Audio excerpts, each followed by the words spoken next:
அருநிலை விளங்கு சிற்றம்பலம் என்னும் சிவ சுகாதீத வெளிநடுவிலே அண்ட பகிரண்ட கோடிகளும் சராசரம் அனைத்தும் அவை ஆக்கள் முதலாம் பொருளிலை சத்தரோடு சக்திகள் அனந்தமும் ஒற்றொடுவி விளங்கி ஓங்க புறப்புறமாக புறப்புறமாக இவற்றின் மேல் பூரணகாரமாகி தெருநிலை சச்சினாந்திகள் சிறப்பு முதல் அந்தமும் இன்றி திகழ்கின்ற மெய்ஞான சித்தி அனுபவ நிலை தெளிந்திடு பயங்கு சுடரே சுருநிலை குல நன்மை ஆனந்த வள்ளி சிவ சுந்தரி கிணிய துணையே சுத்த சிவ சன்மார்க்க நிதியே அருப்பெரும் ஜோதி நடராஜபதியே ஜோதி நடராஜபதியே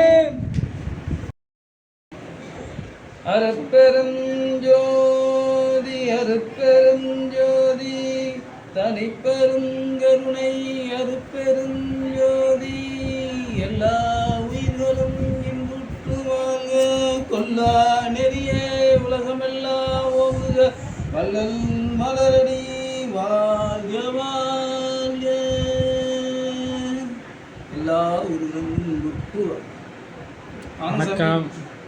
நல்லா இருக்கோம். கடந்த 2 வாரமாக எந்த ஒரு வீடியோவும் நம்ம வந்து அனுப்பலை. மக்கள் வேற இதில் இருக்காங்க. நம்ம போட்டாலும் ஒருத்தரும் பார்க்க போகிறது இல்லை. எல்லாம் சட்டமன்றத்தை பார்த்துட்டு இருக்காங்க. சட்டம் ப்ளஸ் மன்றம் அது செய்தி நம்ம போடுற ஒன்றும் நம்ம கடமையை செய்கிறோம். சரி, நம்ம கடமை அவங்க செய்கிறாங்க. எதை நோக்கி பயணிக்கிறாங்களோ அது அவங்கவுங்க. நீங்கள் என்ன நோக்கி பயணிக்கிறீங்களோ அதை பயணிக்கணும். நீங்கள் அடுத்தவங்க ஏறிட்டானே அதே பேசிக்கிட்டு இருக்கிறது. நீங்கள் எந்த கட்டத்தில் இருக்கிறீங்க, நம்ம எங்கே ஏறணும்?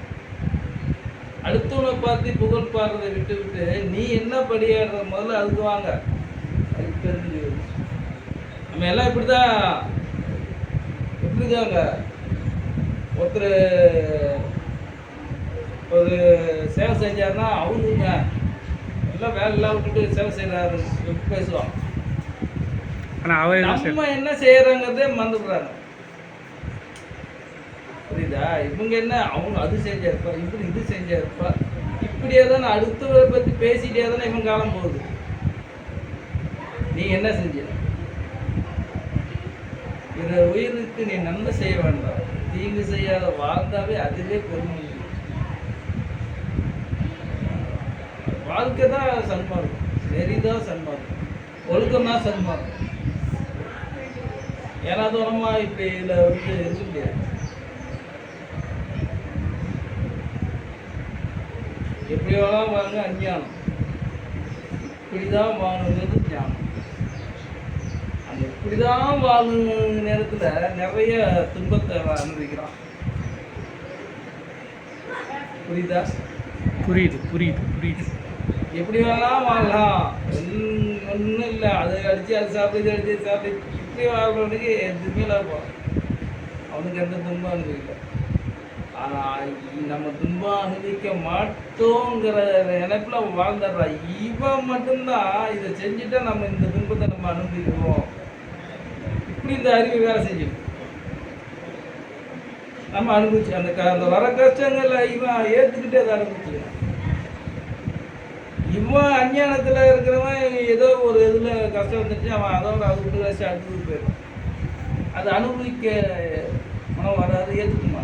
நான் ஏன் உங்கள் கஷ்டப்படுறேன், நான் ஏன் நிற்கணும்? மனுஷன் வேற ஏதாவது கேள்வி இருக்கா? கேள்வி நீங்கள் தான் வந்து ஏதாவது ஒரு புதுசாக அவர் வந்து வள்ளலார் அவருக்கு ஏதாவது கொடுக்குறது ஒரு 10 நிமிஷம் 15 நிமிஷம் வந்ததெல்லாம் அது புரிஞ்சிச்சா? அதெல்லாம் ஓகே. எங்களுக்கு கல்யாணம் சரியா? திருமணங்கிறது இப்போ இந்த இதில் வந்து பேசிக்கலாக கூப்பிட்டே பேசுவாங்க. தாலி கட்டி மாலங்கிறது ஒரு சம்பிரதாயம். இவங்க வந்து ஒரு இதில் வந்து சபை மாரி இருக்காரு. இவர் பேரை சொல்லி எல்லாம் பண்ணோம். திருமணம் இந்த அடுத்த ஜென்ரேஷன் அந்த குலம் அந்த இன விருத்திக்கு பயன்படுத்தாம ஞானத்துக்கு தான் அதுன்னு யாரும் சொல்றது. அது ஒரு ரூட்டு திருமணம். அது அவனை அடையிறதுக்கு வழிங்கிற விஷயத்த ஏன் சொல்ல மாட்டாங்க? நேசாமி நான் கேட்டுக்கிட்டே இருக்க, அப்புறம் இப்படி பார்த்துட்டே இருந்தேன். அப்படின்னா அவங்களுக்கு தெரிஞ்சிருக்குமோ தெரியலையோ, அதனால சொல்லியிருக்க மாட்டாங்க. அவங்களுக்கு எல்லாம் தெரிஞ்சிருக்குன்னு நம்மளுக்கு எப்படி தெரியும்? நம்மளுக்கும் தெரியாது. பிரம்மம், அப்புறம் எதுக்கு பிரம்மச்சாரியம்? பிரம்மச்சாரியம் எங்கேருந்து வருது? பிரம்மச்சாரியம் பிரம்மஸ்தரம் பிரம்மன்லேருந்து வருது. எதுக்கு நீங்க ஏன் பிரம்மச்சாரி விரதம் இருக்கிறீங்க? உனக்கு இறைவனுக்கு என்ன சம்பந்தம்? பிரம்மச்சரியம் அவனை அடையிறதுக்கு பிரம்மச்சாரி விரதம் வேணுங்கிறீங்க, அவனை அடையிறதுக்கு கல்யாணம் வேணுங்கிறீங்க. நீ ஏன் கல்யாணம் இருக்கணும்? நீ ஏன் பிரம்மச்சாரம் கடைப்பிடிக்கணும்?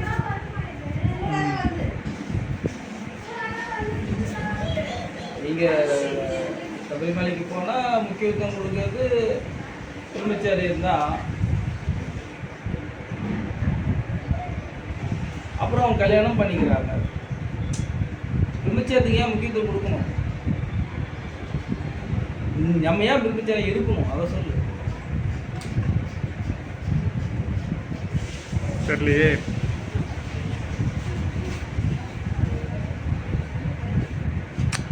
சிந்தனை வளர்க்க முடியல, அப்படியே ஸ்டாப் ஆயிடுச்சு. ஏன் திருமணத்தை 1000 காலத்துக்கு போயிருக்கலாம்? ஏற்கனவே சொன்னீங்கல்ல. நீ ஏன் சொல்றா? ஒவ்வொரு உயிருங்கிற மாதிரி மனித உயிர்கள் அது மாதிரி இருக்கிறதுனால இறைவனை அடையணும். இன்னும் ஒரு 18 படிநிலை இருக்க தாண்டணும். இப்போ ஒரு சித்தர்கள்லாம் வந்து என்ன பண்ணுறாங்கன்னா, ஆணை பார்க்கக்கூடாது பெண்ணை பார்க்கக்கூடாது சொல்லிட்டு காட்டில் ஓடி உட்கார்ந்து தவம் பண்ணுறோம். நிறைய ஒருத்தர் அப்படி போயிட்டாங்க. நிறையா பாருங்க, இந்த பிள்ளையை வச்சு கறியை வச்சு சமைச்சவங்க இது பண்ணவங்க மேலே ஃபேமிலி இருந்து தான் ஆயிருக்காங்க. அது எப்படி? நயன்மார்களில் வந்து கல்யாணம் பண்ணவங்க தான் மேலே போயிருக்கான் அதிக பேர். கல்யாணம் பண்ணாமல் அப்பனை சிவனேன்னு உட்கார்ந்தவன் கொஞ்சம் தான். கல்யாணம் பண்ணவன் தான் ஏகப்பட்ட பேர் போயிருக்கான். கல்யாணம் அதுக்கு ஒரு ரூட்டுங்க. பிரம்மச்சரியம் ஒரு ரூட்டு, புரியுதா உங்களுக்கு? கட்ட பிரம்மச்சரியம் அது ஒரு ரூட்டு, கல்யாணமும் அதுக்கு ஒரு ரூட்டு. ஒரே கத்தி அது எப்படி நம்ம பயன்படுத்தணுமோ அதுக்கு அப்படியே பயன்பட்டு. இப்போ நம்ம என்ன போயிடுச்சு, கல்யாணம்னா என்ன அர்த்தம்? காமத்துக்காகவோ அடுத்த பிள்ளைய பத்துக்கணும், அதை வளர்க்கணும், படிக்க வைக்கணும். இது இப்படி போய் பொழப்பு போய் முடிஞ்சிச்சு. எதுக்கு அது முகூர்த்தம், சுப முகூர்த்தம், சாந்தி முகூர்த்தம் பிரிச்சாங்கிற விஷயத்த சொல்ல மாட்டாங்க. 10ஓட 11 100ஓட 1 1001 போகிறோம், கல்யாணம் பண்ணுறான், பிள்ளைய வளர்க்குறான், அவனுக்கு வாழ்கிறான், அதிகம் வாங்கிட்டு அப்படியே தின்னுட்டு செத்துக்கலாம். என்ன பண்ணிட்டாங்க?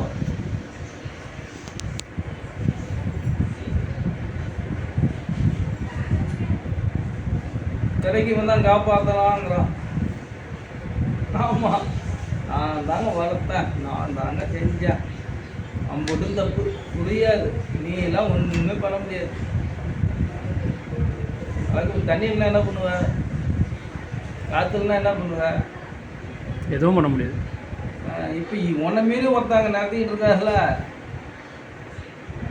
அப்புறம் நம்மள என்ன ஊற்றியோ? ஒன்றும் கிடையாது. ட்ரெயின்லாம் தண்ணி வாங்கிட்டு எதுக்கு? அப்புறம் ஒருத்தன் அவன் காப்பாற்றுவானா? எதுக்கு கொடுக்குறாங்க? நம்ம மீறி ஒன்று நம்மளை காப்பாற்றிக்கிட்டு மூச்சு நம்ம ஊரோன்னு நினைக்கிறோம். இல்லை, அது ஏங்குது ஒன்று, நீ ஏங்குற. அது போனதுக்கப்புறம் நீ படுத்துடணும். புரிஞ்சுதா? இதை புரிஞ்சுக்கிட்டு வாழ வந்து கற்றுக்கணும். கல்யாணங்கிறது நிறைய வந்து காமத்துக்காகவே போயிடுச்சு. காமத்துக்காக இல்லை, அது ஞானத்துக்காகவும் இறைவனை சேர்த்துக்காகவும் நம்ம அதுக்கு முன்னோரு ஜென்ரேஷனா அதுக்கு முன்னாடி இருந்து அது யாரும் சொல்றது இல்லை, யாருமே சொல்றது.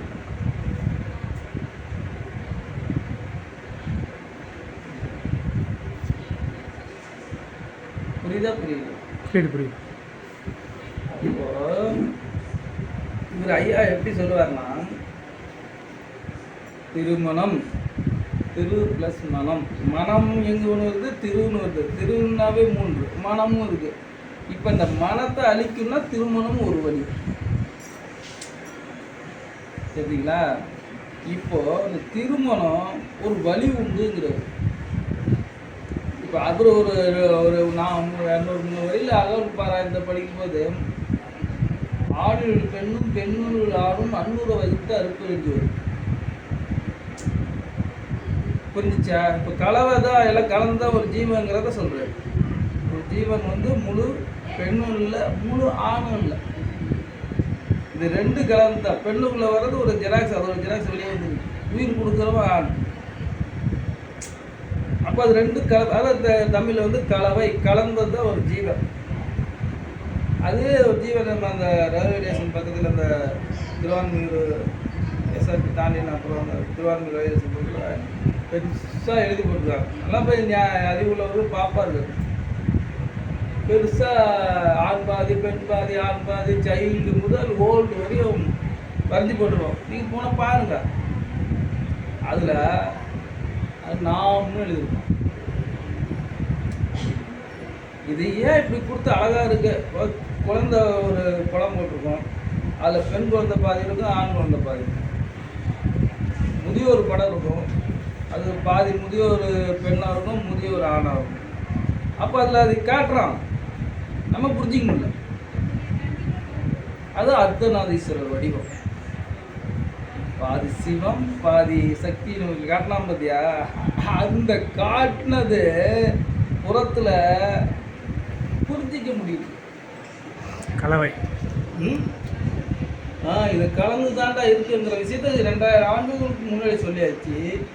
இப்போ வெளிப்படையாக ரோடாக வரைஞ்சி போட்டாச்சு. அப்பவும் உங்களால் பார்த்த முடியல, புரிஞ்சிக்க முடியல.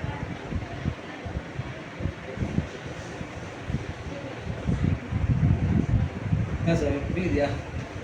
புரியுது. அப்போ என்ன நடக்குது? முழு ஆண் கிடையாது, முழு பெண்ணும் கிடையாது. குழந்தை பெருக்கிறதுக்கு ஒரே காரணம் வச்சுக்கிட்டு நம்ம பெண்ணுன்னு சொல்லிட்டோம். அது ஒன்றும் இல்லைன்னா எல்லாத்துக்கும் சேம் ப்ராசஸாக சேம் தான் எல்லாமே. இதுதான் ஆணில் பெண்ணும் பெண்ணில் ஆணும் அன்புறு வகுத்த இருக்கிறது. இப்போ புரிஞ்சு போச்சா? இப்போ என்ன நடக்குது? இப்போ என்ன ப்ராசஸ்னா, திருமணம் நம்மகிட்ட ஒரு பெண் இருக்கு. இப்போ ஒரு பெண்ணை திருப்பணம் கழியும் போது அதுக்குள்ள ஒரு ஆண் இருக்கு. திருமணம் புறத்தில் நடக்குதுல 2 பேரும். இந்த திருமணம் முடிஞ்சு அந்த அகத்தில் இருக்கு பார்த்தீங்களா, அகத்தில் இருக்க ஆணோடு அந்த பெண் இது சம்பத்தில் ஈடுபடணும்.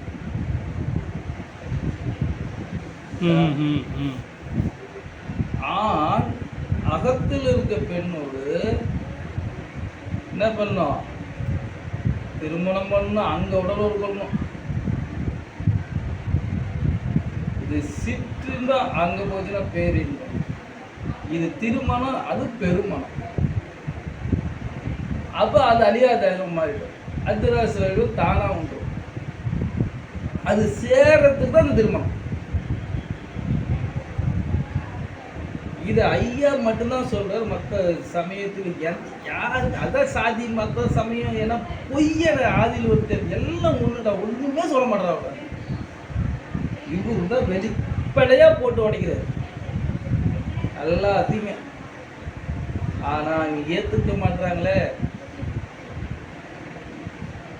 இப்போ நீ மட்டும் ஏன்பா சொல்லணும், உனக்கு ஏன் வந்திருக்கு நம்மளே நீ வந்து தெரிஞ்சு நீ போவா, நீ எதுக்கு எல்லாத்தையும் கூட்டு சொல்லிட்டு இருக்கு நம்மளும் கேட்கலாம். எல்லாத்தையுமே மாற்ற முடியாது, நமக்கு தெரிஞ்சவங்களால சொல்லலாம் இல்லையா, அதுன்னு கேட்டு கேட்காதப்போ அது ஒரு தனிப்பட்ட விருப்பம். என்ன நம்ம சொல்லதான் முடியும், ஒரு ஒரு குறிப்பிட்ட நம்ம போகலாம், அது போக முடியாது, ஒரு லிமிட்டு தான். அப்போ நம்ம சொல்ல ஒரு கடமையை சொல்கிறோம், எடுத்து எல்லாத்துக்கும் ஞானம் இருக்குது, எல்லாத்துக்கும் புரிதல் வரும், எல்லோரோட வாழ்க்கையும் படிக்கணும். அது படிச்சுட்டு அது வேறு இது வேறு இல்லை, அப்படியே நம்ம வாழணும், அதுலேயே மாறணும். வள்ளலார் பார்க்கணும், அவர் என்ன வாழ்ந்தார், அவர் எப்படி போனாருங்கிறது அப்படியே ரோல் மாடல் அது வாழ்க்கை நடைமுறை கொண்டு வரணும். 15 சித்திரங்களா பெரிய புராணம் யார், அந்த சேக்கிலாரா, அப்புறம் இவங்கள யார், நயன்மார்கள் 60 அதெல்லாம் ரோல் மாடல். ஒரு ரோல் மாடல் நீங்கள் எடுக்கணும், எல்லாத்தையும் எடுக்க முடியும். மாணிக்க வாசகர் ரோல் மாடல் எடுக்கும். ரோல் மாடல் எடுத்துக்கிட்டு அவர் என்னென்ன பண்ணார், எது பண்ணாருங்கிறத பற்றியிலே ஏறி போனார், அதுமாரி அந்த ப்ராசஸில் இவங்க பண்ணணும். சும்மா வாழ்ந்தோம் பிறந்தோம் தின்னுட்டு போய் தூங்கணும், தூங்கிட்டு செத்தோம்ங்கிறது வேஸ்ட். அடுத்தது உனக்கு ரெடியாக காத்துட்டு இருக்கும். என்னது மேலே போகிறது அடுத்த பிறப்பு உனக்கு ரெடியாக இருக்கும். எதில் மெலிக்கிறேனே உனக்கே தெரியாது, அடுத்த ஜென்மம் எதில் வரனே தெரியாது. உறங்குவதும் போலும் சாக்காடு உறங்கி விழிப்பது போலும் பிறப்பு. இது எந்த ஜென்மத்துக்கு புரியுது? நான் தின்னுபடி சாவரேன்டான்னு போகிறாங்க, அவனை பைத்தியக்காரனா எழுதி 2000 வருஷம் முன்னாடி. அப்போ அதெல்லாம் உண்மை இல்லை, நீ எதுக்கு அதை எடுக்கிறீங்க, அது எதுக்கு நீ வெளியே சொல்லணும், எல்லா வாசகத்தையும் எழுதி ஓட்டணும், அதெல்லாம் உண்மை இல்லை, அதெல்லாம் ஏற்றுக்க முடியாது. ஆனால் அது எங்கேயும் நீங்கள் நடைமுறைப்படுத்த கூடாது. ஏன் 2000 வருஷமாக அதை பற்றி பேசணும்? 2000 வருஷம் பேசுறாங்கன்னா 2000 பேரு கூட போக மாட்டோம்.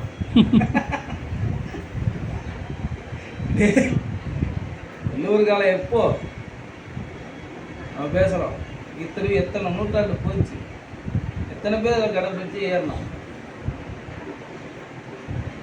அதாவது என்றது அளவு கூட இல்லை. பார்த்தீங்கன்னா இன்னைக்கு நம்ம இதில் 18 பேர், இங்கே இந்த 4 பேர், அப்புறம் மாணிக்க வாசகர், ஒரு வள்ளலார் கடைசியாக போனார். அடுத்து சொல்கிறதுக்கே ஆள்.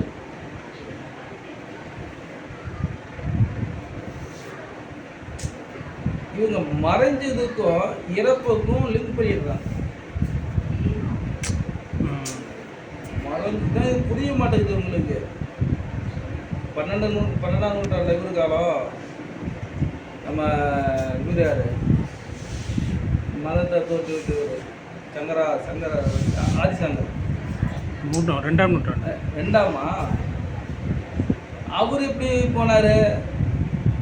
தண்ணியிலே நடந்து போயிட்டுங்க, அப்படியே தண்ணியிலே தண்ணி கலந்து. இது இந்த சித்துகளை வந்து அது நான் தன்னை உடம்பை மறைச்சிக்கிறவங்கள இவங்க மரணம்னு சொல்லிடுறாங்க. அவங்க எப்போ வேணாலும் தோன்றலாம், எப்போ வேணாலும் மறையலாம், அது அவங்களுக்கு மட்டும்தான் சாத்தியம். நீங்கள் தின்னு தூங்கிறவங்களுக்குலாம் சாத்தியம் கிடையாது. என்ன உணவு உறக்கம் மைதுன்னு அச்சம், உணவு உறக்கம் மைதுன்னு அச்சம், இதுதான் உனக்கு கொள்ளுகிறாங்கிற இந்த ஃபார்முலாவே உங்களுக்கு புரிய மாட்டேங்குது. முதல் யமன் உணவு, 2வது யமன் உறக்கம், 3வது யமன் மைதுனம், 4வது தான் பயம் பூஜ்யம். சொல்ற பயம் பூஜ்யமாகணும். மக்கள் எல்லாம் அதை நோக்கி தானே பயணப்படுறாங்க. மக்கள் எல்லாம் எதுவுமே விழிப்புணர்வு இல்லாமல் அதை நோக்கி தானே மொத்தமாக இருக்காங்க. சாமி அவர் ஃபார்முலா கொடுத்துட்டு போயிட்டாரு, வள்ளுவர் கொடுத்துட்டு போயிட்டாரு. நம்ம எடுத்து அது கொட்டி கிடக்கு, தமிழங்கிட்ட மட்டும்தான் இது கொட்டி கிடக்கு. நீங்கள் வேற எந்த நாட்டில் எப்படி எங்கே இருக்கு இந்த வாய்ப்பே சொல்ல மாட்டாங்க. தமிழ்நாட்டில் மட்டும்தான் அவனை அந்த தலைமையில் பார்க்குற வந்து வெளியே ஏகப்பட்ட வழியை கொட்டி கிடக்கு. நீங்கள் வந்து தான் அதை எடுத்துக்க மாட்டேங்கிறீங்க. நிறையா கடந்தா எப்படி தங்கி திங்க வருதா? இல்லாமல் இருந்தால் தான் அது தேடும். இல்லாமல் இருந்தப்போ ஒருத்தன் இங்கே வந்து கற்றுக்கிட்டு போயிட்டாங்க. இங்கே நிறையா கிடக்குது, ஆனால் சாப்பிட தான் மாட்டோம். ஒதுக்கி வச்சிருக்கோம். ஒதுக்கி வச்சிருக்கோம். அருட்பெருஞ்சோறு நிறையா விஷயம் இருக்கு. ஐயாவை பற்றி பேசலாம். ஐயாவை பற்றி பேசினா அவர் முதல்ல போட்டு வச்சது, என்னை பார்க்காதடா உன்னை பாடுறாங்கிற, என்னை புகழ் பாடாத, நீ என்ன பண்ணுற பாடுறாங்கிற. அப்புறம் அவரை பற்றியே பேசலை. நம்ம வாழ்க்கை முறை, நம்ம இது என்ன கொடுத்தாங்க மட்டும்தான் பேசணும். இவரை பற்றி பேசுனா இவங்க எல்லாம் மறந்துப்போம். அவ்வளோ பெரிய இடத்துக்கு போனவர், அவ்வளோ பெரிய எல்லாத்தையும் பாடாங்க, அவ்வளோ இறக்கப்பட்டவர். அதெல்லாம் ஒரு நாள் பார்த்தா அவர் பேசணும். நம்ம நிறையா அவரை பற்றி பேசுறதே கிடையாது. ஏன்னா எப்போ பார்த்தா வள்ளலார் புகழ் பாட்டே இருப்பாங்க. புரிந்து வந்து சொல்லிட்டு ஒன்றை இருக்காது. இதுதான் அதுக்கு விளக்கம். இதுதான் அது சொல்கிறது மட்டும்தான். சன்மார்க்கத்தில் பேசுறது என்ன, சாகாதவனே சன்மார்க்கம். அந்த நிலையை சொல்லவர் தான் சன்மார்க்கம். சாகரவன் சன்மார்க்கி அல்ல. முடிச்சுது.